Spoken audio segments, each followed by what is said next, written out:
ശ്രീ രമേശ് ചെന്നിത്തല എല്ലാ കാലത്തും ഹൈക്കമാൻഡിൻ്റെ നിലപാടുകളെ അംഗീകരിക്കുകയും ഒരച്ചടക്കമുള്ള കോൺഗ്രസ്സുകാരനായി പ്രവർത്തിക്കുകയും ചെയ്ത വ്യക്തിയാണ്. അതുകൊണ്ട് ഇക്കാര്യത്തിലും അദ്ദേഹം ഹൈക്കമാൻഡിൻ്റെ നിർദ്ദേശങ്ങളനുസരിച്ച് അദ്ദേഹം പ്രവർത്തിക്കുന്നുള്ള കാര്യത്തിൽ ഒരു തർക്കവുമില്ല. അദ്ദേഹത്തിനെ പോലെ ഒരാൾ ക്യാബിനറ്റിൽ ആവശ്യമാണ്. ഇല്ല, ഇത് ഹൈക്കമാൻഡ് എല്ലാ വിഭാഗത്തിൽപ്പെട്ട പാർട്ടി നേതാക്കളുമായി ചർച്ച നടത്തി.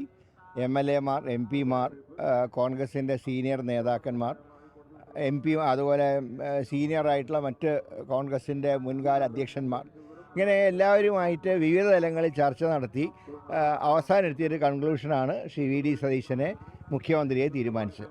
മാത്രമല്ല, കഴിഞ്ഞ തെരഞ്ഞെടുപ്പിൽ ജനങ്ങളൊക്കെ VD സതീശൻ മുഖ്യമന്ത്രിയാവണം എന്നുള്ള രീതിയിലൊരു അഭിപ്രായം പ്രകടിപ്പിച്ചതായിട്ട് ഞങ്ങൾക്ക് ഇലക്ഷൻ ഫീൽഡിലൊക്കെ ഞങ്ങൾക്ക് അനുഭവം ഉണ്ടായിരുന്നു. ഇലക്ഷന് ശേഷവും എന്നോട് എൻ്റെ നിയോജകമണ്ഡലത്തിൽ ഞാൻ സ്വീകരണത്തിന് പോയപ്പോൾ VD സതീശൻ വേണം ഞങ്ങളുടെ മുഖ്യമന്ത്രി എന്ന് അവരും സൂചിപ്പിച്ചിരുന്നു. അപ്പോൾ എല്ലാം കണക്കിലെടുത്തുകൊണ്ട് ജനവികാരവും കോൺഗ്രസ് നേതാക്കന്മാരുടെ പൊതുവായിട്ടുള്ള വികാരങ്ങളും കണക്കിലെടുത്തുകൊണ്ട് അന്തിമമായി ഹൈക്കമാൻഡ് തീരുമാനമെടുത്തു.